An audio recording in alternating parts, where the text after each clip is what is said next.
بسم اللہ الرحمن الرحیم۔ اسراء نبوی صلی اللہ علیہ وسلم اور عینی شہادتیں۔ جب صبح ہوئی اور یہ خبر قریش میں پھیلی تو ان کا ایک عجیب عالم تھا۔ اچھا بتلائیے کہ بیت المقدس کی تعمیر اور حیت کیسی ہے، اور پہاڑ سے کتنے فاصلے پر آپ صلی اللہ علیہ وسلم نے اس کا پورا نقشہ بتلا دیا۔ اسی طرح وہ مختلف چیزیں دریافت کرتے رہے اور آپ صلی اللہ علیہ وسلم بتاتے رہے، یہاں تک کہ اب انہوں نے ایسے سوالات شروع کر دیے جو باوجود کئی مرتبہ دیکھ لینے کے بھی کوئی شخص نہ بتلا سکے۔ مثلاً یہ کہ مسجد کے کتنے دروازے ہیں، کتنے طاق ہیں وغیرہ۔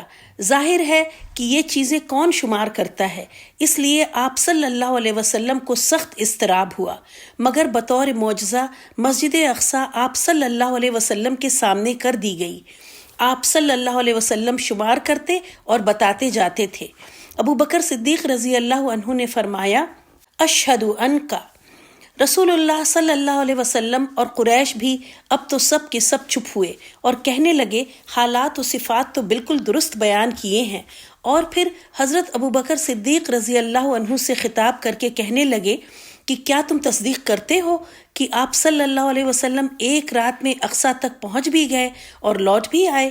حضرت ابو بکر صدیق رضی اللہ عنہ نے فرمایا کہ میں اس سے بھی زیادہ بعید چیزوں میں آپ صلی اللہ علیہ وسلم کی تصدیق کرتا ہوں۔ میں ایمان لاتا ہوں کہ صبح و شام ذرا سی دیر میں آپ صلی اللہ علیہ وسلم کو آسمانی خبریں پہنچ جاتی ہیں، تو پھر اس میں کیا تردد ہو سکتا ہے؟ اس لیے بھی ابو بکر رضی اللہ عنہ کا نام صدیق رکھا گیا ہے۔ خود کفار قریش کی چشم دید شہادتیں۔ اس کے بعد قریش نے پھر بغرض امتحان دریافت کیا، اچھا بتلاؤ ہمارا قافلہ جو ملک شام کی طرف گیا ہوا ہے اس وقت کہاں ہے؟ آپ صلی اللہ علیہ وسلم نے فرمایا، فلاں قبیلہ کے ایک تجارتی قافلے پر مقام روحہ میں میرا گزر ہو رہا تھا، ان کا اونٹ گم گیا تھا، وہ سب اسی کی تلاش میں گئے ہوئے تھے۔ میں ان کے کجاووں کے پاس سے گیا تو وہاں کوئی نہ تھا اور ایک کوزہ میں پانی رکھا ہوا تھا، وہ میں نے پی لیا تھا۔ اس کے بعد فلاں قبیلے کے تجارتی قافلے پر فلاں مقام میں ہمارا گزر ہوا، جب براق اس کے قریب ہوا تو اونٹ دہشت سے ادھر ادھر بھاگنے لگے، اور ان میں ایک سرخ اونٹ تھا جس پر 2 خروار سیاہ سپید تھے، تو وہ بے ہوش ہو کر گر گیا۔ اس کے بعد فلاں قبیلے کے تجارتی قافلے پر فلاں مقام میں ہمارا گزر ہوا، جس میں سے آگے ایک خاکی رنگ اونٹ تھا اور اس پر سیاہ ٹاٹ اور 2 سیاہ خروار تھے، اور یہ قافلہ عنقریب تمہارے پاس آنے والا ہے۔ لوگوں نے دریافت کیا کہ کب تک؟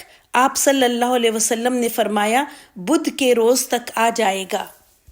چنانچہ ٹھیک اسی طرح ہوا جیسا کہ آپ صلی اللہ علیہ وسلم نے فرمایا تھا، اور ان قافلوں نے بھی آپ صلی اللہ علیہ وسلم کے بیانات کی تصدیق کی۔